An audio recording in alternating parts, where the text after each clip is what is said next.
Culture Soccer.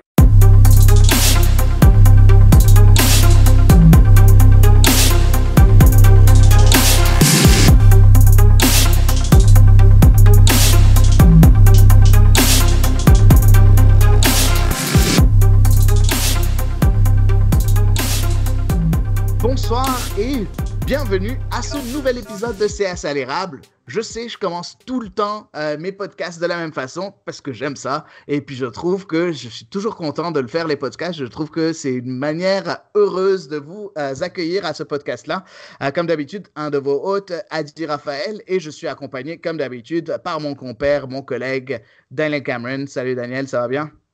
Salut Adi, ça va bien, merci. Et toi? Ouais, je suis super content, même si l'Halloween a été annulé, moi, on dirait un monstre tellement, tellement il y a du travail et du pain sur la planche. Il y a tellement de nouvelles au sein du soccer canadien durant cette semaine. Il y a eu tellement de nouvelles choses qu'on a décidé on s'est dit qu'il y a trop de contenu, donc on voudrait parler à quelqu'un aussi, ajouter le point de vue de quelqu'un additionnel. Puis vous le connaissez tous pour ceux qui suivent Culture Soccer, parce que c'est un des rédacteurs de Culture Soccer, mais c'est aussi quelqu'un qui écrit pour Football 365, le site web, et aussi quelqu'un qui est consultant avec moi à la radio chez Média Maghreb, Mathieu Lemay. Salut Mathieu, ça va bien? Salut Adi, oui, je suis pris, je suis lu, je suis tout ça. Merci beaucoup pour l'invitation, c'est vraiment très apprécié, mon cher. Ben, ça fait plaisir. On est très heureux de te recevoir. Puis c'est ça, on va pouvoir parler un peu de soccer canadien parce qu'on parle souvent de soccer en général. Puis là, il est temps de parler de nous, de parler de chez nous, de parler du soccer canadien, qui est le sujet principal de CS à l'érable. On va commencer en premier parce que il faut bien. On avait la première finale historique de l'histoire de la CanPL, la première finale qui s'est déroulée à Hamilton entre le Forge FC et le Cavalry FC. Une finale qui a été très mouvementée, mais en premier, il y a quelque chose, c'est que CS à l'érable, bien évidemment, voulait suivre ça de près, surtout Daniel Cameron, qui a été à Hamilton pour voir le match. Daniel, déjà, raconte-nous en général, en premier, comment tu as trouvé ce match-là, l'ambiance autour de ce match. Est-ce qu'il y avait vraiment de l'excitation autour de ce match-là? Eh bien, tout a commencé le vendredi soir. Il y avait une soirée organisée par le supporter group du Forge FC, qui est le Barton Street Battalion. Ils avaient organisé une soirée avec les journalistes de One Soccer, Kurt Larson, Assar Rahman, puis Andy Petillo. Et il y avait aussi Oliver Platt. Et donc, il y avait une émission, je crois qu'elle est maintenant sur One Soccer. Les gens dans la foule pouvaient poser des questions. Et évidemment, il y a eu des petites questions sur l'expansion au Québec. Et par la suite, David Cunningham est venu et il a fait un petit speech. Et il est venu après dans la foule. Évidemment, je lui ai dit qu'on voulait une équipe à Montréal. Et il m'a dit que lui aussi, il voulait. Et donc, c'était une excellente soirée. Je remercie d'ailleurs le Barton Street Battalion pour avoir organisé cette magnifique soirée. Je remercie One Soccer d'avoir pris le temps de venir près des fans. Et je remercie David Cunningham parce qu'il nous a offert des petits cadeaux aux gens présents sur place. Et toi, tu reçois toujours des cadeaux, hein? Des écharpes, des histoires. Puis nous, on travaille, on reçoit rien. Bien, il faut se déplacer, les amis. Non, mais raconte-nous un peu l'ambiance. Déjà, quel était le but de cet événement-là fait par le groupe de supporters du Forge? C'était quoi le but? C'était juste une façon de se retrouver avant cette finale historique? Ou est-ce qu'il y avait un but derrière tout ça? Est-ce qu'il y avait une campagne marketing? Est-ce qu'ils étaient en train de vendre peut-être des billets de saison pour l'année suivante? C'était quoi le but principal, en fait? Eh bien, comme c'était en collaboration avec One Soccer, j'ose croire que c'était One Soccer qui voulait aussi se rapprocher des fans. D'ailleurs, ils organisent le même genre de soirée demain à Calgary. En fait, la veille du match retour à Calgary. Ouais. Donc, j'espère que c'est dans une volonté de se rapprocher des fans des équipes. Sinon, il n'y a pas eu. De toute façon, les gens qui étaient là, c'était des fans fidèles du club, là. Donc, c'est pas eux qui ont besoin qu'on leur rappelle de s'abonner pour la saison prochaine. Loin de Ouais. là.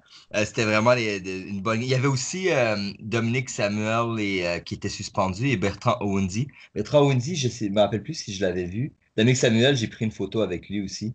Et Ah, excellent. je lui ai dit que j'étais désolé pour lui et il m'a répondu, moi aussi. Ouais, bah oui, bien évidemment. Donc, toi, tu as eu que des réponses qui disent moi aussi, alors si j'ai bien compris. Entre Mais David Callahan et on est Dominique dans Samuel.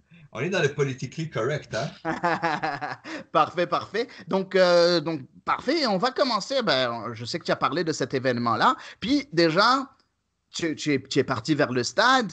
Et puis, est-ce que tu sentais en route vers le stade, est-ce que tu sentais une certaine excitation? Est-ce que dans la ville de Hamilton, il y avait des pancartes, il y avait quelque chose, il y avait un certain hype? Est-ce qu'on sentait que c'était un jour de finale? Ou est-ce que encore la Ligue est encore trop jeune pour que ça se sente vraiment?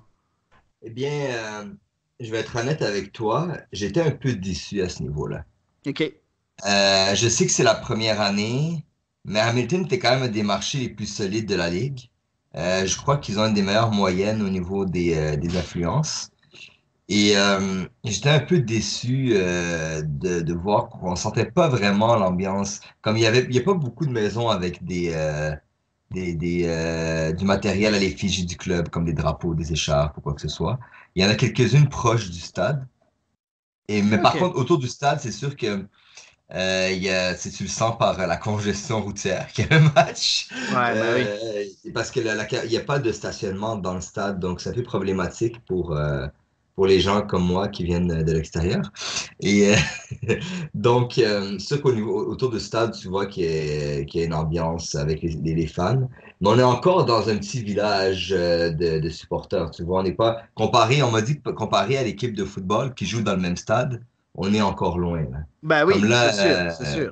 d'ailleurs, pour la finale, il y a eu à peu près 10 000 supporters, 10 000 spectateurs, pardon. Alors que dans les matchs de football canadien, ça peut, je crois que ça frappe le 30 ou 40 000, là. Ben Euh, oui, c'est sûr. Les Tiger Cats de Hamilton sont là depuis quand même assez longtemps, donc c'est normal qu'il y ait un peu plus d'enthousiasme. Puis on va commencer par le match, parce que oui, je pense que c'est parfait de parler de cette ambiance-là. Mais en premier, j'aimerais faire participer un peu notre invité, qui est un peu de côté maintenant, et j'aimerais parler un peu de ce match-là. Déjà, en premier, Mathieu, je sais que tu as vu certains matchs de la CNPL, bien évidemment. Je sais que tu en as vu surtout au début, un peu au milieu, mais là, je pense que ça faisait un bout que tu n'avais pas vu de match. Mais comment tu as C'est trouvé de nouveau ce nouveau-là, de nouveau le niveau dans cette finale-là? Est-ce que tu as aimé le niveau? Est-ce que tu as aimé le jeu? Tu t'attendais à quoi déjà en premier? À quoi tu t'attendais en rentrant dans cette finale-là? Alors, premièrement, c'est le contraire. J'en ai pas vu beaucoup au début, puis progressivement, j'en ai vu de plus en plus jusqu'à la fin. Voilà. Ah, Pour parfait. corriger, OK, excuse-moi. corriger un Ben peu, oui, là, tu fais bien, tu on fais va bien, tu fais éviter. bien. On va éviter un peu les malentendus. Non, pour ce qui est du niveau de jeu, moi, je suis quand même très satisfait d'ordre général. Parce que moi, il faut savoir que j'ai connu une ancienne Ligue canadienne, même une défunte Ligue canadienne, pour ne pas dire, comment dirais-je, là, une ligue où on avait une équipe à Montréal qui s'appelait le Supra de 87 à 92. Pour la petite anecdote, l'équipe de Hamilton s'appelait les Steelers. Alors, Forge, Steelers, il n'y a qu'un pas qu'on ne saurait trop franchir, alors que Calgary, bien, c'était les Kickers ou les Strikers, alors que Cavalry, ça sonne peut-être un peu plus proche de l'esprit de la ville quand même. Mais bon, moi j'ai connu cette époque-là, j'avais vu les matchs, et c'est vrai qu'il y a, évidemment, ça remonte à il y a très longtemps, en 87-92, mais si on compare, on voit qu'il y a une évolution, et pas juste dans le jeu sur le terrain. Je sens qu'il y a une évolution quand même au niveau du marketing, au niveau de la façon d'approcher cette ligue-là. Évidemment, ce n'est que la première année et je pense qu'il faut être patient pour que cette ligue-là parvienne à s'ancrer dans son milieu à travers le pays.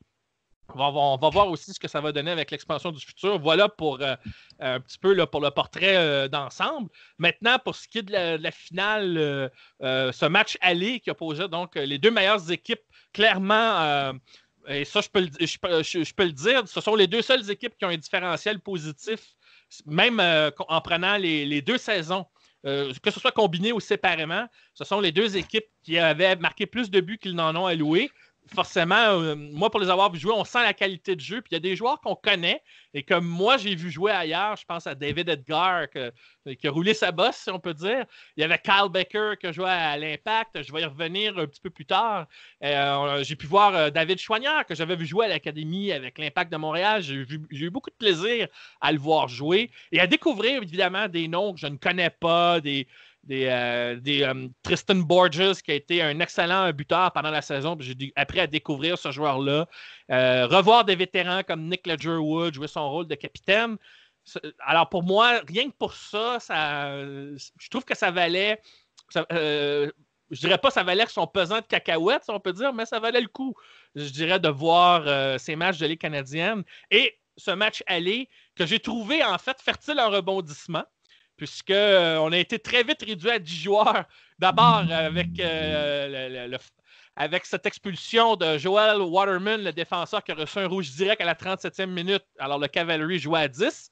Mais Tristan Borges, qui avait pourtant marqué un but plus tôt, le seul but du match, en fait, a vu rouge puis a été expulsé à la 69e minute. Je sais que Daniel, tu vas me parler un peu plus tard, je vais te laisser l'occasion de le faire, que son carton rouge a été annulé. Il sera donc présent au match retour. Mais bon, on a eu 3 transversales, et c'est là que je reviens à Kyle Becker. Lui-même, à la 34e minute, une de ses frappes avait touché la transversale, mais 3 transversales dans un match. Bref, on a eu de l'action, et dans ce match-là, le score de 1-0, il ne faut pas se fier sur le pointage pour apprécier les multiples rebondissements qu'il y a eu dans ce match-là, où clairement, les deux équipes, là, on sentait là, qu'elles se regardaient dans les yeux pendant une bonne partie du match, et ça pour moi, ça valait vraiment le coup de regarder ça. Et c'est bizarre à dire. On dit que c'est la 8e fois que ces deux équipes-là s'affrontaient. Je n'ai pas vu les 8 matchs, mais on a senti une certaine animosité quand même entre les deux équipes. Et j'ai déjà hâte au match retour, rien que pour ça. Oui, effectivement, il y a beaucoup d'animosité entre les deux à cause du fait que c'est les deux équipes qui se sont bataillées pour le titre de champion de printemps, mais aussi le titre de champion d'automne. C'était vraiment les deux équipes au-dessus du lot. On en parle à chaque semaine, Daniel et moi. Daniel, par contre... Ça se voit dans le jeu, justement. Pour les avoir vu jouer, ouais. Je trouve que ça se voit dans leur façon de jouer. Elles ont mérité leur place au classement tout le long de l'année, que ce soit dans la portion du printemps et la portion été-automne. Et donc, cette finale-là, écoute, ça a paru que c'était les deux meilleures équipes. Elles l'ont encore démontré dans ce match aller. Oui, exactement.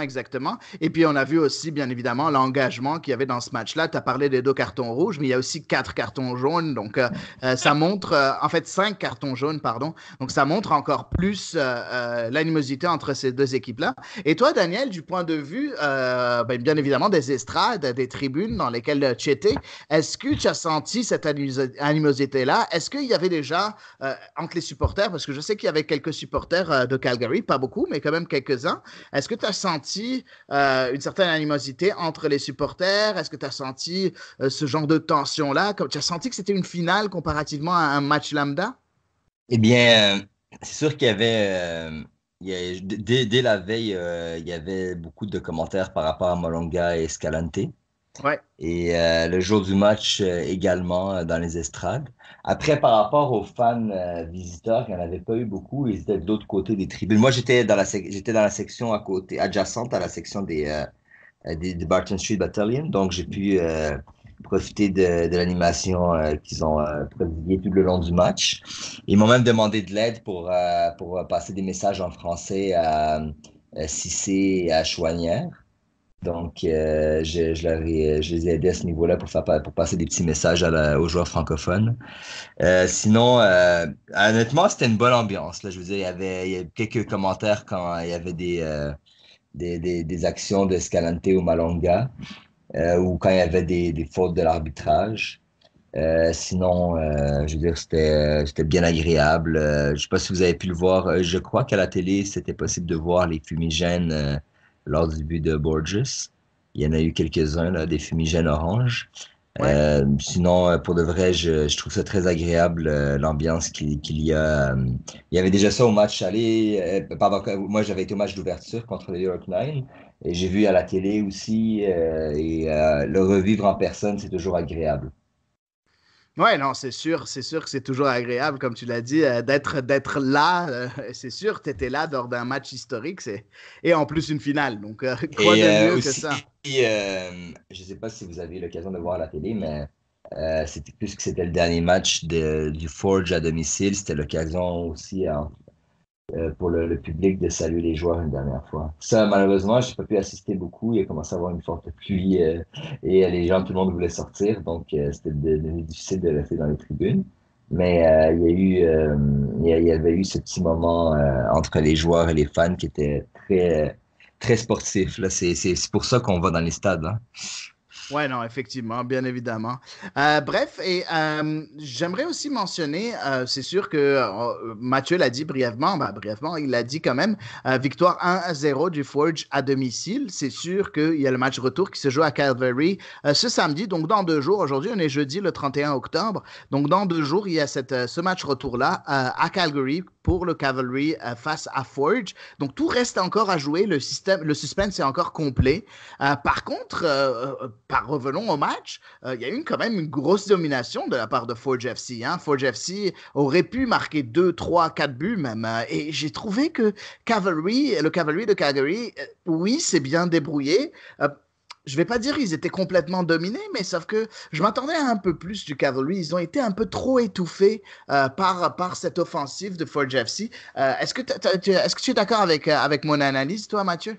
Ah oui, oui, je trouve que le gardien Carducci, entre autres, leur a sauvé la mise à quelques reprises dans ce match parce que effectivement, moi, en voyant l'allure de la rencontre, je m'attendais à ce que le Forge l'emporte de façon bien plus large. J'avais parlé tantôt des transversales, alors en quelque part, il y a peut-être eu un petit manque d'opportunisme aussi du Forge FC, mais clairement, Carducci a joué un rôle dans le match. Mais la bonne nouvelle, c'est que David Edgar pour le Forge FC a aussi joué son rôle parce que il y avait une crainte du côté du Forge, c'était que Dominique Samuel et Bertrand Owindi étaient suspendus pour ce match. Alors, c'était comme 2 défenseurs qui avaient joué régulièrement avec le Forge pendant la saison. Owindi, je le connais un peu, c'est un joueur d'origine africaine, petit clin d'œil. Mais tout ça pour dire que donc, l'absence de ce joueur-là, il fallait quelqu'un pour tenir le fort en défense. Advenant le cas que le Cavalry en transition se montre redoutable et David Edgar s'est montré solide. Néanmoins, le gardien du Cavalry, Carducci, il a réussi à faire quelques arrêts et le plus important, c'était son arrêt sur le penalty de Borges. Cet arrêt-là, en fait, ça fait que l'écart finit avec 1-0. Il a gardé son équipe dans le match et avec l'espoir d'aller chercher un résultat à la maison et d'aller aussi chercher un autre trophée à rajouter dans la besace du Cavalry. Parfait, c'est une super belle transition en fait, Mathieu, parce que tu me parles un peu de ce penalty-là qui était en fait, je pense, le tournant du match où le Forge FC aurait pu prendre l'avance de 2-0. Et puis tu l'as bien dit, c'est effectivement Carducci qui fait un arrêt. Si vous allez voir un peu l'arrêt de Carducci, pourquoi il est très important? Parce que Borges, qui est le meilleur joueur peut-être de la CNPL ou un des meilleurs joueurs, dépendamment du monde, même si je serais quand même assez surpris si quelqu'un me dit pas que c'est le meilleur joueur de la CNPL. On n'arrête pas d'entendre dire que l'Impact se cherche un buteur.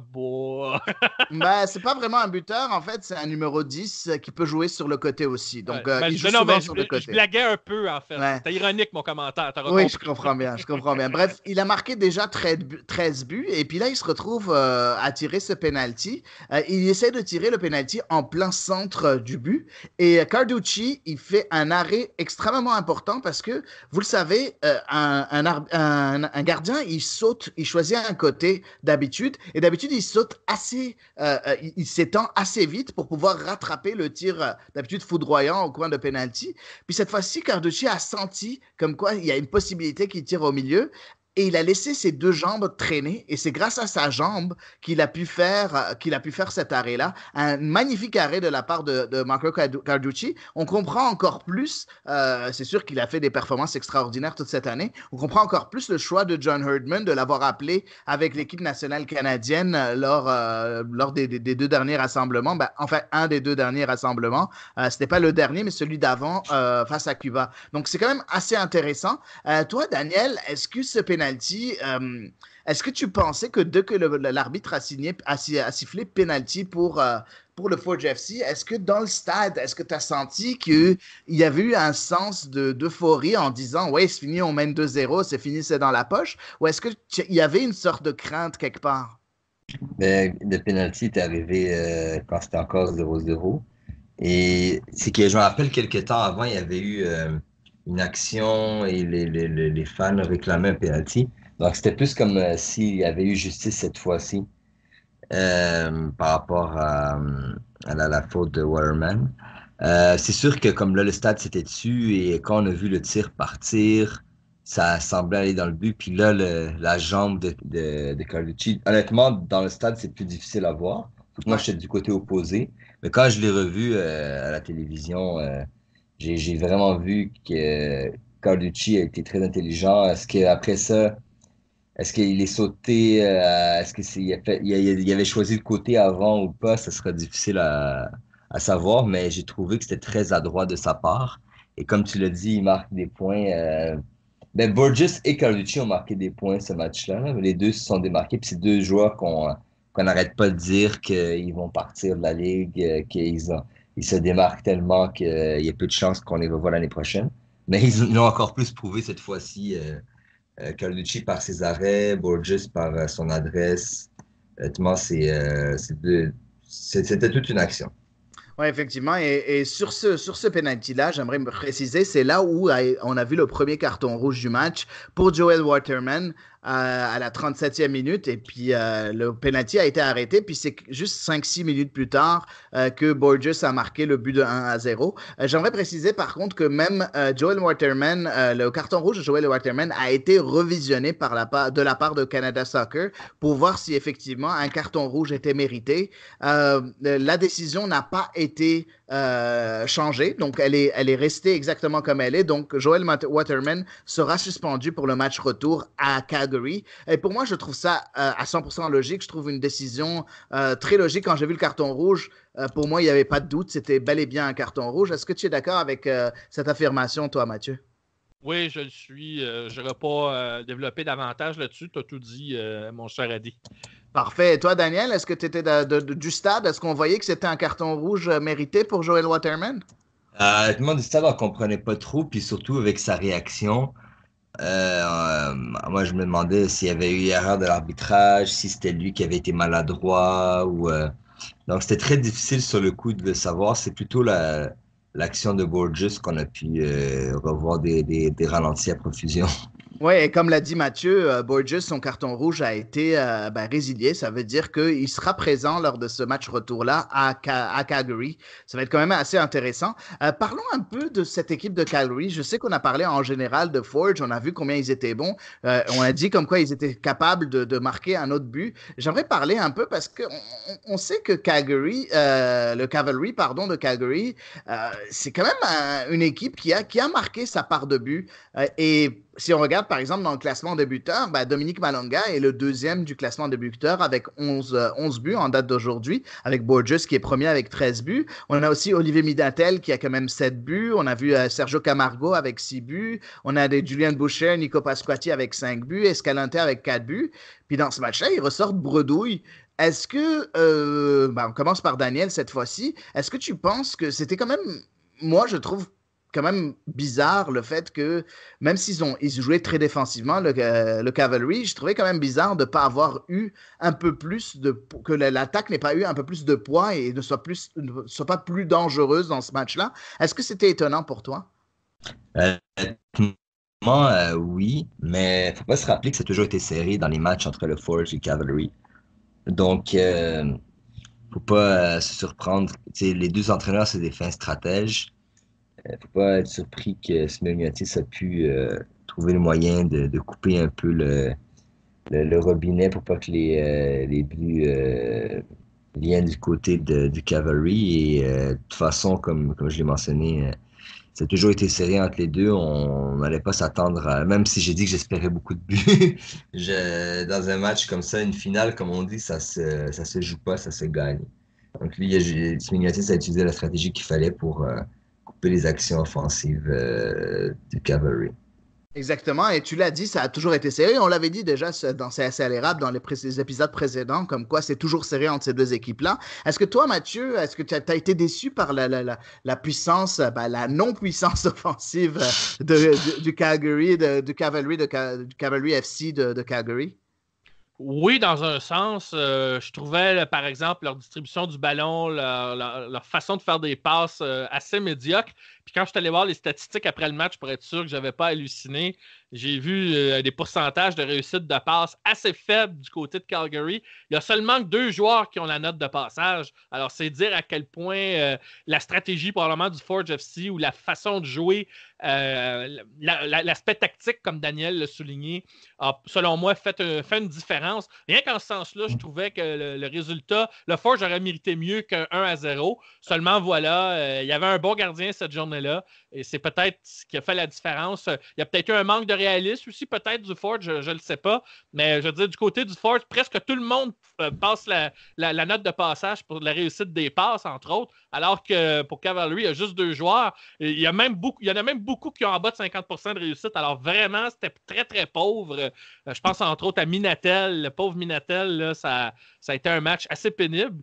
Mais bon, moi, je pense que Calgary, pour les avoir vu jouer, ne serait-ce que contre l'Impact et dans d'autres matchs, ils sont capables de faire mieux. Et d'après moi, ils vont faire mieux devant leurs partisans. Oui, ils ont tendance à être très bons devant leurs partisans. Là, on va passer juste comme ça pour clôturer un peu ce segment-là. On va passer dans un exercice. On va passer à un exercice que Mathieu aime pas, mais quand même, on va le faire. on va parler de pronostics, juste comme ça, juste pour la forme. Le match retour, moi, je vais commencer. Moi, je vais me mouiller en premier, comme ça, vous vous sentirez un peu mieux. Moi, je dis victoire 2-1 de Cavalry. Par contre, Forge FC champion. Ça fait un peu paradoxal de voir que Cavalry remporte le championnat d'automne et le championnat de printemps, mais finalement, il se retrouve deuxième du point de vue de la CanPL.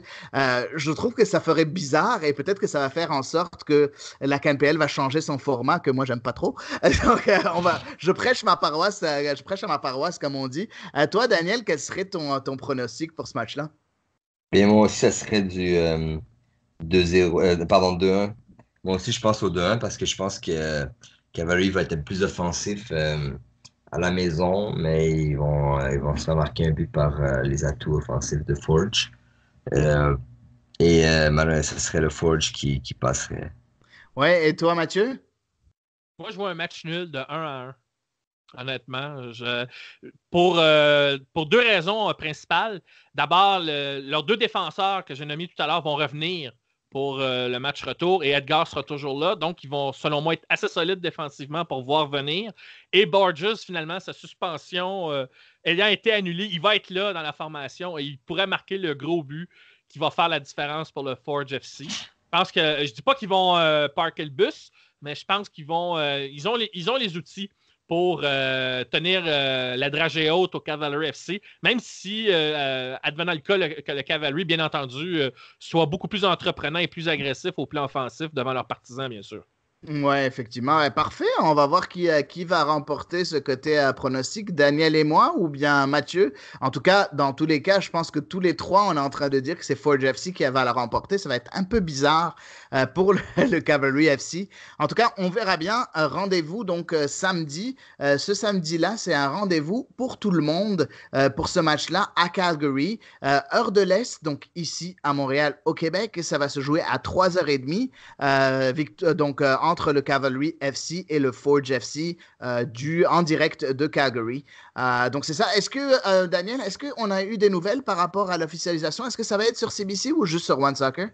Oui, normalement, ça va être sur CBC également. Ça va être sur CBC également. J'étais pas trop sûr. J'avais pas vu ce qui a été annoncé après coup, là, mais j'espère bien que ça va être sur CBC parce que c'est important de donner un peu de visibilité à notre soccer national à nous.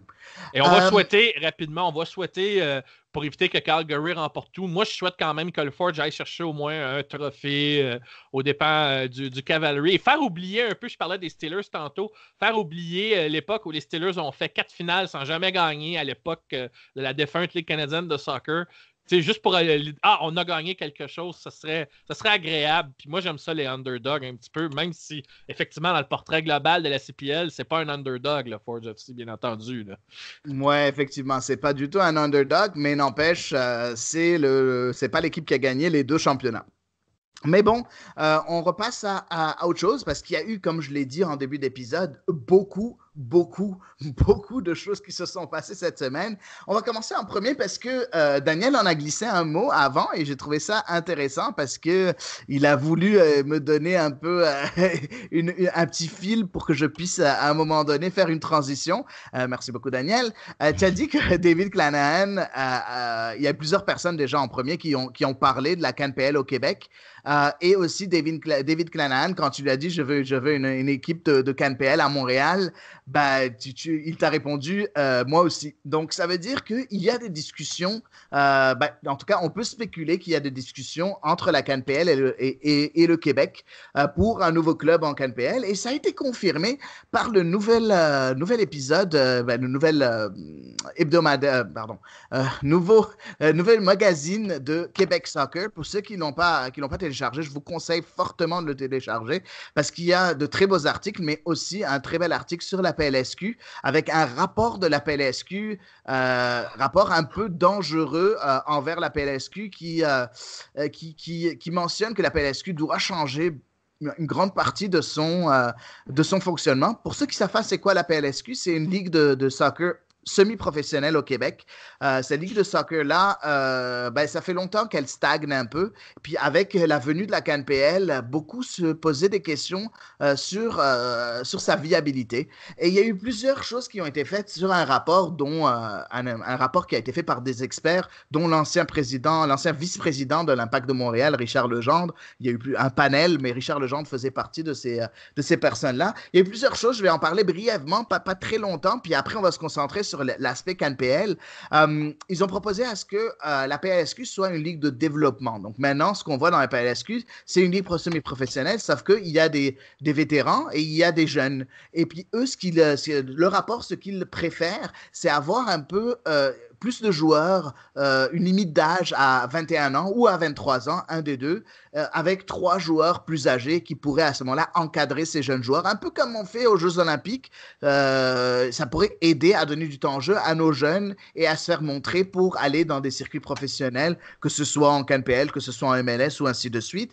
Ils ont aussi proposé à ce qu'il y ait des entraîneurs à temps plein. On va les appeler pas seulement des entraîneurs, moi je les ai appelés des super entraîneurs. Pourquoi? Parce que non seulement ils auront la job d'entraîner, mais aussi ils devront faire tout ce qui est dépistage, donc scouting, pour ceux qui sont un peu plus habitués avec ce terme-là, les camps d'entraînement, des camps de perfectionnement et ainsi de suite. Donc ils auront un rôle assez large qui serait plus un rôle, pas seulement d'entraîneur, mais même de manager, beaucoup plus gros qu'un simple entraîneur qui vient, qui fait la tactique, qui fait les entraînements et c'est tout. Ça, c'est aussi une suggestion faite par le rapport. Ils encouragent aussi des ententes avec les clubs pro, que ce soit des clubs pro en CanPL ou que des clubs pro en MLS, des ententes, quelles que soient les sortes d'ententes, pas spécialement en étant des clubs réserves ou quoi que ce soit, mais plus des stages de perfectionnement, de la formation continue avec les entraîneurs, de temps en temps avoir des joueurs qui vont faire le saut à des entraînements d'équipe pro, en tout cas des histoires comme ça qui sont quand même assez intéressantes. Il y a eu plein d'autres choses, je vous conseille fortement d'aller lire cet article-là qui est, comme je l'ai dit, et je le dis et je le redis, extrêmement intéressant pour l'avenir du soccer au Québec, écrit par Quentin Parisis. Vraiment, je vous le recommande très fortement. Puis là, on va s'attarder à ce qui a été dit avec Pierre Marchand. Pour ceux qui ne connaissent pas Pierre Marchand, Pierre Marchand, c'est le président de Soccer Québec, donc la fédération de soccer au Québec. Et il a dit des choses quand même assez intéressantes. Daniel, je vais te laisser développer un peu plus parce que j'ai trop parlé, je pense. Et puis, j'aimerais que toi, tu ajoutes un peu ton grain de sel par rapport à ça. Et bien évidemment, je réagirai après coup. Eh bien, il y avait des éléments concernant la Canadian Premier League qui sont assez intéressants. Ce que j'ai retenu, moi, à cet effet, c'est le rapport disait que par exemple, qu'il y aurait une volonté qu'il devrait avoir plus d'entraîneurs qualifiés. Et Pierre Marchand, il allait dans cette optique-là également.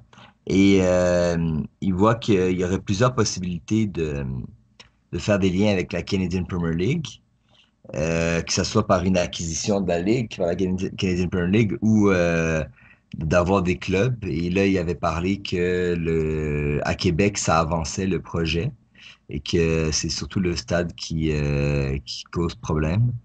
Il a parlé un peu de Sherbrooke, d'une possibilité d'avoir une équipe PLSQ, mais qu'au niveau de la CanPL, c'est pas garanti. Et que c'est sûr que lui, il trouve que ce serait une opportunité pour les joueurs québécois de jouer à la maison parce que il y a eu beaucoup de joueurs québécois qui ont joué dans la Canadian Premier League, mais certains ont dû aller aussi loin qu'Edmonton ou Halifax. Et il parlait aussi du Centre national de haute performance qui pourrait être utilisé dans cette optique-là pour développer des joueurs, là. Il y a un élément que Que beaucoup tu as de laissé pour la fin. Que tu as laissé pour la fin parce que c'est le plus croustillant, je suppose. Oui, par rapport à, à l'acquisition de la PLSQ. Moi, je pense que c'est quelque chose qu'on attendait depuis longtemps d'avoir des nouvelles par rapport à ça.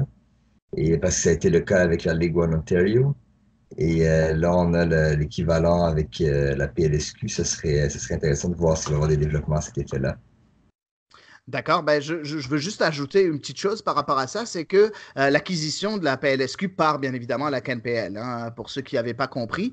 Mais effectivement, le rapport dit que c'est l'acquisition pure et complète ne serait pas souhaitée et ne serait pas recommandée par le rapport. Pourquoi? Parce que ça enlèverait le seul levier pour la Fédération de soccer au Québec, le seul levier de foot et de soccer au Québec, ça l'enlèverait complètement et ce ne serait pas vraiment la chose la plus adéquate pour la PLSQ. Par contre, sportivement, c'est quelque chose qui serait très intéressant et important à faire, d'avoir une entente au niveau sportif et non pas au niveau marketing. Et Pierre Marchand a précisé qu'il y a déjà des discussions avancées avec la CanPL et que la décision devrait être faite rapidement pour informer les clubs de la PLSQ des changements à venir. Et c'est ça qui m'a le plus intéressé, c'est que on entend des rumeurs et des spéculations de discussions de la PLSQ avec la CanPL. Moi, personnellement, c'est la première fois que je lis quelque chose noir sur blanc qui dit, de la part du président de la fédération, qui dit que on est en discussion avancée avec la CanPL, qui annonce que des décisions rapides doivent être faites juste au niveau sportif, parce qu'au niveau marketing, il y a aussi une annonce à faire, mais ils ont eu d'autres opportunités qui seraient un peu plus intéressantes. Et ça, ils en parlent qu'il pourrait y avoir une entente entre la PLSQ, l'Impact de Montréal et la FFF, donc la Fédération française de football, qui peut être quelque chose de très intéressant aussi, qui est aussi une autre chose complètement. Bref, des discussions avancées avec la CanPL au niveau sportif. T'en penses quoi, toi, Mathieu? Est-ce que tu trouves que c'est la suite logique? Ben, dans un sens, oui, parce que justement, je vois dans tout ça une cohérence qui se dessine, parce que c'est ce qui manquait à la PLSQ, entre autres. Et je trouve que d'aller dans le sens qui était décrit, comme vous l'avez si bien résumé, toi, Adi, ainsi que Daniel, ben, moi, c'est pour ça que je le vois comme un signe de cohérence très, très importante, parce que à un moment donné, la PLSQ, c'est pas juste une réforme qu'elle a besoin, mais elle a besoin de quelque chose de, comment je dirais pas d'une révolution, mais quelque chose qui, justement, soit beaucoup plus coordonné pour que tout le monde en bénéficie. Là, on a l'impression que c'est monté un peu. Je reviens encore peut-être à un terme que toi, Adi, tu es familier, j'appelle la structure. Il y a quelque chose qui me semble pas tout à fait clair par rapport à la manière dont cette structure-là se comporte. On a par exemple beaucoup d'équipes qui se trouvent dans les mêmes zones géographiques, alors que rien dans d'autres endroits du Québec où on pourrait peut-être créer des équipes là-bas pour la PLSQ. Et juste pour ça, ben, à cause de cette structure-là, ça cannibalise un peu le recrutement. Alors, si on veut cibler justement les objectifs, et c'est là-dessus, je trouve l'article intéressant. On parle de plusieurs choses, mais il y a une cohérence à l'intérieur de ça que moi, je trouve très encourageante. Ne serait-ce que la façon dont la CPL se retrouve impliquée par l'intermédiaire de possibles futures équipes québécoises dans la CPL. Et là, ça ferait un partenariat, comme tu l'avais dit tout à l'heure. Et là-dessus, là, je suis d'accord. je pense pas que la CPL va racheter ou gérer la PLSQ parce que le reste du Canada puis le Québec, on le sait, puis c'est pareil en matière de sport. Il y a deux réalités différentes et il y a beaucoup d'athlètes, même au niveau des athlètes olympiques pour des sports individuels, qui en ont témoigné lorsqu'ils vont dans les centres d'entraînement très loin du Québec ou très loin de chez eux parce que, par exemple, le milieu de l'olympisme au Canada néglige un peu cet aspect-là. Bref, il y a des réalités comme ça dont il faut tenir compte et je trouve que le rapport en tient compte, justement. Et c'est bien qu'on cherche, au contraire, un partenariat pour que tout le monde soit valorisé et pour que tout le monde se développe parce que, justement, il y a un potentiel énorme, ne serait-ce que pour le Québec comme pour le Canada, parce que le podcast, on parle de CPL et c'est sûr que c'est quelque chose là, qui va être suivi pour que la CPL soit stable.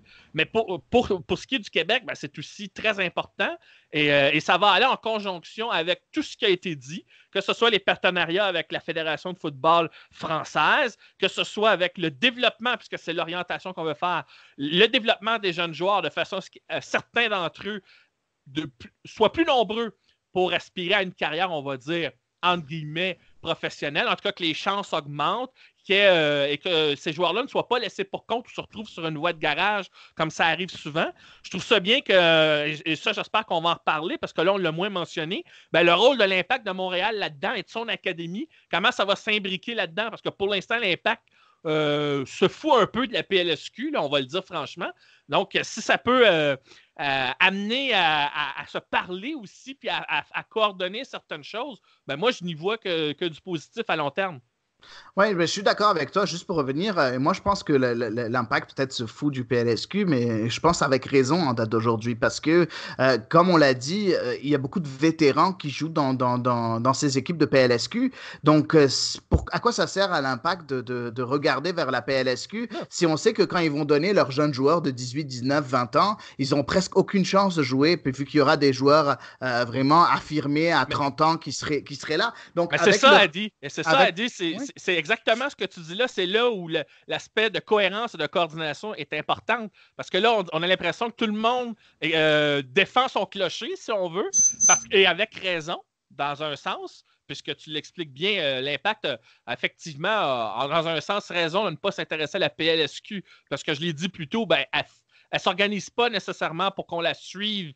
Ne serait-ce que sur le plan marketing, c'est très déficient. Bon, l'Impact aussi, mais là, ça, c'est un autre. C'est pas le même marché, c'est pas le même milieu. Mais dans les deux cas, le potentiel n'est pas exploité. Mais si vraiment il pouvait avoir quelque chose pour aller dans un sens, dans une direction coordonnée, tout en assurant que chacun continue de suivre aussi sa voie propre, tout le monde va en bénéficier et le soccer québécois tout particulièrement.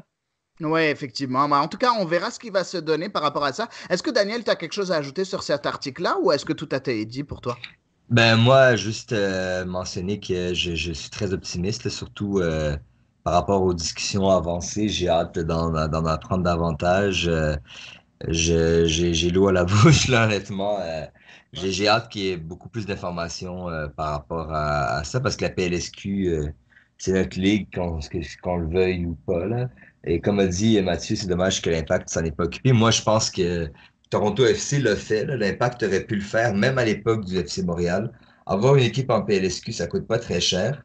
Puis ça met un peu de challenge pour la ligue d'affronter l'Impact. Puis ça donne l'occasion à du monde de jouer.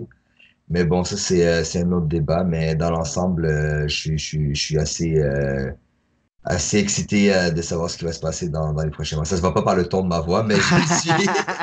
Mais on te connaît maintenant, on connaît les tons de ta voix, mon cher Daniel. En tout cas, très intéressant. Encore une fois, je ne sais pas pour faire la pub à Québec Soccer, même si c'est un magazine très intéressant. On pouvait vous abonner gratuitement, ça coûte rien. Vous le recevez en PDF. Et puis, c'est intéressant parce qu'il parle de tout ce qui a rapport avec le foot au Québec, même international, un peu de tout. Et dans ce cas-là, un article vraiment très intéressant pour les amoureux du soccer québécois par Quentin Parisis. Donc, je recommande ce magazine-là.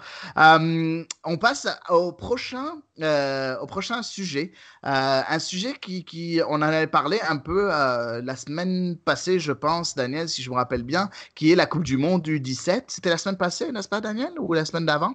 La semaine passée. Ça a commencé la semaine passée, il y a eu des matchs depuis là. La semaine passée.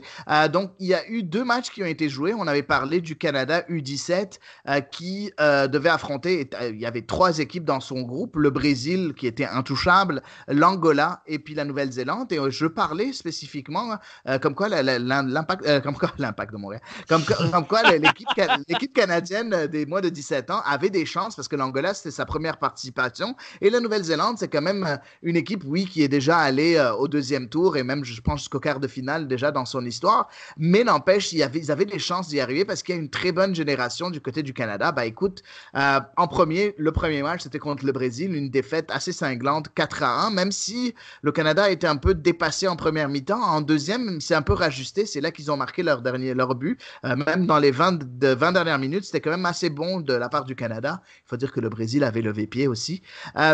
Puis, dans le deuxième match, et là, ça a été un match, je pense, Mathieu va nous en parler un peu plus longuement, mais un match quand même assez intéressant. Et malheureusement, le Canada s'est incliné face à l'Angola dans les dernières secondes du match et c'était une victoire de l'Angola 2-1. Le Canada U17 n'est pas à 100% éliminés. Ils doivent s'imposer contre la Nouvelle-Zélande, qui est le 3e match qui va se jouer demain, le 1er novembre. Mais non seulement ils doivent espérer finir 3e en s'imposant contre la Nouvelle-Zélande, mais ils doivent finir dans les 4 meilleurs 3e dans les groupes pour pouvoir se qualifier à la phase suivante. Ça va être difficile, mais si le Canada s'impose face à la Nouvelle-Zélande, tout est encore possible. Mathieu, parle-nous un peu de ce match-là entre le Canada et l'Angola. Ouais, c'est un match que j'ai regardé juste avant qu'on se rejoigne, toi et moi, Adi, à l'émission de radio. C'était la version rediffusée, mais je l'ai regardé comme si c'était en direct, étant donné que j'ignorais complètement à ce moment-là le résultat final. Et une chose que j'ai constatée, c'est que l'Angola, pour une équipe qui participe à une première fois à cette compétition, j'étais beaucoup impressionné par leur tactique, leur façon de faire pression sur les joueurs canadiens. Et ce faisant, je trouvais les jeunes Canadiens plutôt fragiles, timides un peu. On semblait craindre d'avancer avec le ballon. Les passes étaient un peu incertaines. On semblait pas trop savoir quoi faire. Et malgré une domination au niveau des statistiques pour les tirs cadrés, 8 contre 3 en faveur du Canada, cette fragilité-là, cette incertitude a fait que l'équipe a manqué de réalisme pour pouvoir, une fois qu'ils ont égalisé le score au retour des vestiaires, prendre l'avantage sur l'Angola. Et finalement, il a suffi d'une phase arrêtée où les Angolais ont su tirer profit en partie de leur puissance physique, mais aussi profiter d'un ballon perdu, un second ballon favorable là, aux 6 mètres pour inscrire ce but de la victoire. Et là, comme le Brésil a aussi gagné son 2e match, alors je comprends que le Canada est mathématiquement pas éliminé, mais ça va être très compliqué de se qualifier comme meilleur 3e. Il va falloir espérer pas juste un résultat positif contre la Nouvelle-Zélande, mais il va falloir que le Canada joue beaucoup mieux collectivement pour pouvoir aller chercher peut-être un différentiel de but favorable qui lui permettrait d'être parmi les meilleurs 3e. Oui, exactement. Et tu as complètement raison. Ça va être très difficile. Mais en tout cas, une compétition très intéressante pour voir les futures pousses du Canada. C'est sûr que ça ne veut rien dire. Hein. On a déjà vu des équipes championnes du monde de U17 puis qui sont devenues ces mêmes joueurs-là qui ont eu des carrières assez quelconques. Donc, ça ne veut rien dire à ce stage-là. Mais il y a beaucoup de recruteurs dans ces Coupes du monde-là. C'est incroyable le nombre de recruteurs. Je pense qu'il y en a plus que les gens dans les estrades. Par contre, ouais, effectivement. Par contre, c'est intéressant parce que, comme tu l'as dit, il y a des recruteurs. Donc, ces joueurs-là peuvent être recrutés par des clubs assez professionnels et assez bons et avec beaucoup de talent qui pourraient bénéficier à la carrière de ces jeunes joueurs-là. En tout cas, c'est intéressant. À titre de parenthèse, il y a 7 membres de l'Académie de l'Impact qui sont avec l'équipe canadienne U17 en ce moment. Effectivement, on en avait déjà parlé lors du dernier épisode, bien évidemment. On passe à une autre nouvelle aussi au point de vue national, qui est quand même très intéressante. Il y a eu aussi les 23 joueuses choisies pour l'équipe nationale féminine. Je vais juste mentionner ça rapidement parce qu'on n'a pas trop le temps, malheureusement, de parler de ça. Par contre, on va suivre, bien évidemment, le tournoi qui va se jouer en Chine, le Yongchuan International Tournament, où le Canada va participer, un tournoi un peu qui serait un peu qui va remplacer les matchs amicaux pour l'équipe nationale féminine canadienne. Ce tournoi-là va se jouer au mois de novembre. Et avec ce tournoi-là, il va pouvoir se préparer au tournoi qualificatif pour les Jeux olympiques qui va se dérouler au mois de janvier ou au mois de février. Donc, le Canada va devoir se qualifier pour les Jeux olympiques. Ça va être beaucoup plus difficile que ce qu'on pense. Et j'aimerais parler des joueuses qui ont été sélectionnées pour ce tournoi-là en Chine. Bien évidemment, les plus âgées, les joueuses les plus âgées ont de nouveau été, deux des joueuses les plus âgées ont de nouveau été snobées par l'entraîneur Kenneth Heiner-Moller, l'entraîneur danois. Donc, Erin McLeod, la gardienne de but, qui a maintenant 36 ans, a été laissée de côté. Pourtant, elle a 118 sélections avec l'équipe nationale canadienne. Puis, Diana Matheson, qui a 203 sélections avec l'équipe nationale canadienne à 35 ans, est laissée de côté. Dans les nouvelles têtes qui ont été appelées, j'aimerais aussi mentionner que il y a non seulement la franco-canadienne Vanessa Gilles qui joue au Girondins de Bordeaux du côté de la France, qui a été sélectionnée. Elle est défenseur centrale, elle a 23 ans. J'ai hâte de voir ce qu'elle est capable de faire. On a aussi, et ça c'est la plus grosse surprise, très sérieusement, moi je n'en avais jamais entendu parler. Par contre, il y a une joueuse qui s'appelle Olivia Smith qui a été choisie. La joueuse, tenez-vous bien, j'espère que vous êtes bien assis, à 15 ans, et déjà en équipe nationale canadienne. Il y a beaucoup de biens qui sont dits de cette joueuse-là. J'ai hâte de voir ce qu'elle va pouvoir faire. Parce que je ne sais pas si jamais elle va jouer, mais en tout cas, c'est une très belle expérience pour elle. Elle qui joue encore dans une équipe régionale à Whitby, en Ontario. Donc, quand même, très, très jeune. On s'entend que Christine Sinclair, à 36 ans, elle aurait pu être presque sa mère. Donc, c'est quand même assez drôle. Et en tout cas, c'est encourageant pour cette équipe nationale féminine. Mathieu, est-ce que tu voulais un peu parler de ça ou est-ce que tu as hâte à voir ce qui va se passer dans ce tournoi-là? Est-ce que tu as quelque chose à ajouter par rapport à ça? C'est évident qu'on va surveiller Christine Sinclair et le fameux record à battre de Abby Wambach pour le nombre de buts inscrits en sélection. Il y en reste seulement 2 pour égaler ce record et 3 pour le battre. Est-ce que ça va se faire pendant cette période-là internationale? On verra bien. Par contre, je rejoins un peu ton propos par rapport à la sélection de Einar Moller. Bon, il y a des blessures, évidemment, ce qui fait qu'il y a certaines joueuses comme Nichelle Prince qui est blessée, qui a été opérée et qui n'est pas là, entre autres. Et Einar Moller a dit qu'elle reviendrait lorsqu'elle serait effectivement remise de son opération. Mais on a eu droit à quelques surprises, là, mais comme tel, c'est pas mal l'effectif mondialiste qu'on retrouve. Alors, est-ce que ça veut dire que les leçons ont été retenues de cette compétition-là? J'ai hâte de voir ce que ça va donner là, au cours des prochains matchs. J'ai hâte de voir le jeu se développer. Si je sens qu'il n'y a aucun progrès, forcément, là, de plus en plus, je vais remettre en cause les choix du sélectionneur, là. Moi, je le sais, je le remets en cause depuis assez longtemps. Il y a aussi 2 joueuses qui n'ont pas été sélectionnées pour diverses raisons. Tu as parlé, toi, de Jessie Fleming qui est blessée. Mais il y a aussi des Nichelle Prince. Nichelle Prince. Mais Nichelle Prince a été choisie. Elle a été sélectionnée par l'entraîneur Kenneth Heiner-Moller. Celles qui n'ont pas été choisies, c'est Jessie Fleming du côté de l'universitaire. Je pense que la raison pour ça, c'est qu'elle va participer à la draft pour la NWSL.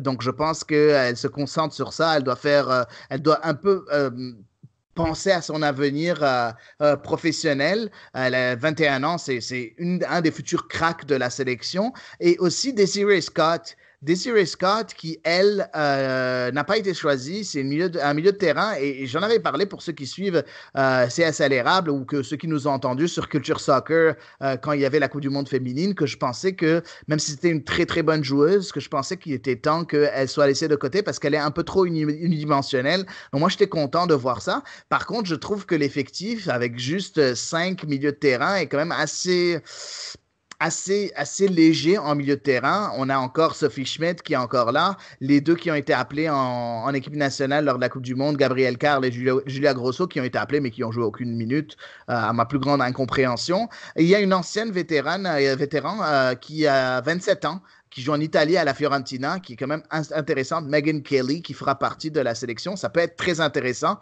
de voir ce que Megan Kelly peut faire. Bref, un peu léger au milieu de terrain, mais on a hâte de voir. Pour ceux qui se demandent c'est quand le tournoi international de Yongchuan en Chine, bien évidemment, c'est le 7 novembre, le premier match. Le Canada joue contre le Brésil à 4 heures, le 7 novembre. Et puis après, c'est juste 2 matchs en fait qui vont se jouer. Si jamais le Canada gagne, il passe directement en finale. La finale va se jouer à ce moment-là contre le gagnant du match entre la Nouvelle-Zélande et la Chine. Et il y aura un match de 3e place, donc entre les 2 perdants. Donc ce sera 2 matchs amicaux, mais en forme de tournoi, qui serait quand même assez intéressant en tant que match amicaux pour l'équipe nationale féminine. Bref, on a hâte. Et on passe au dernier sujet, et je pense que c'est un sujet qui tient qui tient à cœur à notre ami Daniel Cameron. Tu veux nous parler de cette draft universitaire pour la CanPL. Je te laisse présenter le sujet à Daniel. Eh bien, comme vous le savez, l'année dernière, il y a eu, comme vous le savez, à ce moment-là, on n'avait pas encore CS à l'érable, mais l'année dernière, il y a eu un draft universitaire. En fait, le sport universitaire au Canada est géré par U-Sport, comme la NCAA aux États-Unis. Et donc, l'année passée, il y a eu un draft universitaire pour la Canadian Premier League et il y avait donc 3 choix de draft pour chaque équipe. Donc, chaque équipe avait à tour de rôle choisissait un joueur. Il y avait jusqu'à une certaine date pour s'entendre avec lui pour qu'il signe soit un contrat de développement, soit un contrat professionnel. Et à passer cette date, il pouvait signer où il voulait. Il y a eu des bonnes trouvailles à travers ce draft, entre autres Connor James, Chris Oxner, André Bonnat, qui est d'ailleurs le joueur passé par le réseau universitaire qui a eu le plus de temps de jeu. Et c'était le plus vieux d'ailleurs. Il y a eu Peter Shaw, il y en a eu plusieurs là. Et c'était une bonne expérience. Là, la Ligue a décidé de changer un peu les règles pour le draft pour la saison 2020. Il va avoir lieu le 11 novembre à Montréal. Pourquoi Montréal? Parce que c'est là qu'il va avoir la finale du championnat U-Sport au CEPSUM de l'Université de Montréal. Et je peux vous énumérer quelques règles du draft. Entre autres, cette année, les finissants ne pourront pas participer au draft.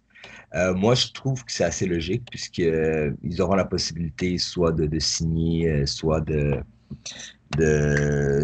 poursuivre leur carrière hors du soccer. Il y aura seulement 2 tours cette année. Donc, au lieu de 3, puisqu'on a constaté qu'il n'y avait finalement pas beaucoup de clubs qui ont signé leurs 3 joueurs. Et les clubs auront jusqu'au 15 avril 2020 pour offrir un contrat de développement ou un contrat standard professionnel aux joueurs. Et le 1er août est la date limite pour que les clubs s'entendent avec U-Sport pour ces joueurs-là. Est-ce qu'ils vont aller ou pas retourner à l'université? Et parce que sinon, à partir du 15 août, ils vont devoir retourner avec leur club. À l'université. Oui, il va devoir retourner à l'université. Pardon, après le 15 août, il va devoir faire le choix. S'il ne reste pas avec le club, il doit retourner à l'université. Oui. Et un joueur qui, par exemple, qui resterait pas à l'université, qui resterait pas avec le club, il serait éligible pour le draft l'année prochaine avec une autre université. Sauf s'il signe un contrat avec un club. Donc, ça va être à suivre. Malheureusement, moi, je suis pas très au fait des pépites universitaires. Mais l'année passée, on les connaissait pas, puis finalement, il y a eu des bonnes surprises. Alors, moi, je dis bonne chance à tout le monde. Juste que s'il y aura 7 ou 8 équipes dans la saison 2020, multiplié par 2, ça va faire 14 à 16 joueurs draftés, repêchés. C'est quand même peu, je trouve, pour le bassin de joueurs au Canada. En même temps, c'est qu'on veut pas devenir une ligue universitaire et on veut que ceux qui viennent aient l'occasion de jouer. Et prendre la crème de la crème, bien évidemment. Et tu as mentionné par rapport aux seniors, Daniel, que je trouve très intéressant, c'est que oui, bien évidemment, peut-être qu'ils ne seront pas dans cette draft-là, mais rien n'empêche les clubs de les amener en essai, de les amener à l'essai, que l'entraîneur jette un coup d'œil sur eux. Donc, ce sera au club de faire le travail de signer ces seniors-là, si jamais ils sont aussi bons que ça. Hein. Donc, je ne sais pas ce que tu en penses, Mathieu, mais les clubs doivent faire leur travail aussi. C'est très bien qu'on leur donne un système de draft et ainsi de suite. Mais si les clubs ne font pas leur travail, bah écoute, malheureusement, il y a plein de joueurs qui vont passer sous les radars. Effectivement, hein, il y a un travail en amont à faire. J'aime ça le dire et le répéter souvent quand tu veux bâtir une équipe. Et en particulier dans la Ligue canadienne, il y a certaines équipes qui ont, entre autres, à retourner à la planche à dessin, étant donné, dans certains cas, la déception qu'a représenté leur première saison. Moi, j'ai en tête le FC Edmonton. On parle d'une équipe qui avait déjà une structure en place, contrairement aux autres, mais qui n'a pas été capable de compétitionner dans cette première saison. Ça a été très difficile pour eux. Et en ce sens-là, c'est encore plus décevant que des équipes qui ont peut-être eu une fiche inférieure. Alors, par rapport à ça, le draft et aussi le recrutement, ben, il y a quelque chose à faire là pour clairement là, améliorer l'équipe l'année prochaine. Mais en un sens, moi, je rejoins les intentions que Daniel a soulevées par rapport à cette règle-là. La CPL veut aussi développer des joueurs et donc, en ce sens-là, la règle permet à ce moment-là d'assurer un espace d'épanouissement de façon à être certain que les joueurs universitaires qu'on va aller chercher, ben, ils puissent jouer et trouver les minutes nécessaires pour justement là, grandir et s'épanouir et plutôt que de perdre leur temps là, ou ce qu'on pourrait appeler, là, souvent on voit ça, là, ce que j'appelle des choix gaspillés, des joueurs qu'on recrute, mais finalement, ils se retrouvent sur une voie de garage. Alors, moi, dans ce sens-là, j'ai hâte de voir ce que cette règle-là va donner, mais il n'y a pas que le draft là, qui bâtit une équipe, bien entendu. Parfait, parfait. Quelque chose à ajouter, toi, de ton côté, Daniel? Eh bien, je souhaite bonne chance à tous les joueurs. Et après ça, je pense on en reparlera après le draft passé. Il y aura bien des choses à discuter là-dessus, j'imagine. Oui, effectivement. Effectivement, et on avait dit en tout cas qu'on allait essayer de passer, toi et moi, hein, au septembre pour voir exactement ce qu'on est capable de voir, n'est-ce pas? Oui, bien sûr, c'est toujours dans mes plans, là, si on a l'occasion d'aller jeter un coup d'œil. Les entraîneurs, ah oui, pour les intéressés, les Voilà, entraîneurs des clubs bravo. vont être là et même des gens de la Ligue vont être là, les responsables du développement de la Ligue. Puisque Est-ce que le draft, tu peux oui, redonner les dates parce que je les connais pas par cœur, moi, oui, malheureusement. les dates pour la finale, c'est du 7 au 10 novembre au Sepsum. Et le jour du draft, c'est le 11 novembre. Ça va être en direct sur le site de CanPL. Je ne sais pas si ça va être en vidéo aussi, là. Mais D'accord. il y aura vraiment un draft physiquement à Montréal, là. Et je Parfait. crois qu'il y a déjà une base de données qui a été faite pour que les clubs puissent s'informer davantage, là. Parfait, parfait. Ben, c'est excellent tout ça. Mathieu, je veux te remercier de t'être rejoint à nous cette fois-ci. On a vraiment apprécié, en tout cas moi, j'ai vraiment apprécié ton apport. Je pense que Daniel, c'est pareil. Et Ah ben, ben, à entendre l'optimisme de Daniel, même pas dans le ton de voix, je pense que oui, il a apprécié. je suppose aussi, bien je, évidemment. je te taquine, je te taquine. Mais c'est ça, est-ce que, juste pour dire à nos auditeurs, où est-ce qu'ils peuvent te retrouver, Mathieu? Ouais, bien évidemment, sur Culture Soccer avec vous tous, où j'écris des articles beaucoup sur l'envers du décor du foot nord-américain et ça touche à pas mal de choses, étant donné le niveau de curiosité que j'ai. Sinon, on me retrouve aussi sur football365.fr, section Afrique, pour la couverture des joueurs africains en MLS. Et on me retrouve bien sûr sur Twitter, A commercial ou arrobas, Matt Lemay avec 2 E à la fin sans les accents, parce qu'au Québec, Lemay, c'est L-E-M-A-Y, et je suis obligé donc d'épeler mon nom de famille à chaque fois que j'en ai l'occasion. Et voilà, vous avez des questions, vous pouvez interagir avec moi sans faute. Comme toi a dit, on a des podcasts sur le Cannes Football Club, bien entendu. Le MLS Africa Plus va revenir bientôt et j'ai un nouveau podcast sur le foot allemand, Kaiser Foot, avec le journaliste et correspondant David Lortolari, avec lequel j'ai beaucoup de plaisir à faire ce travail-là. Alors voilà, je me multiplie, je m'intéresse à beaucoup de choses en même temps, même si on a parfois l'étiquette de spécialiste collée sur le front. Oui, effectivement, ben, c'est important et ta polyvalence, ben, bien évidemment, est grandement appréciée. Daniel, on va répéter juste pour la forme comment nous rejoindre à nous. Daniel, on peut te rejoindre d'habitude sur Twitter. Est-ce que tu peux donner la façon de te rejoindre? Bien, moi, c'est Actualité Soccer Canadien, arrobas Soccer Canadien. Et sinon, ben, c'est pas mal le moyen de me suivre sur Twitter. Et toi, Hadi?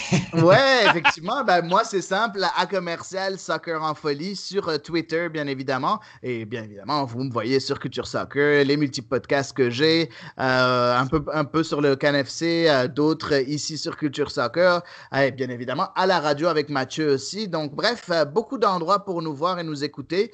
N'hésitez pas à vraiment partager notre contenu de CS Alera, bien évidemment, nous donner vos opinions, nous parler de tout ça. On a vraiment beaucoup de feedback d'habitude. Merci beaucoup de nous écouter. Et puis, on a hâte, à chaque semaine, on est vraiment hâte de faire ce nouvel épisode. Même durant la saison morte, on va continuer sur notre lancée de un podcast par semaine parce que je suis sûr qu'il y aura tellement de choses à dire.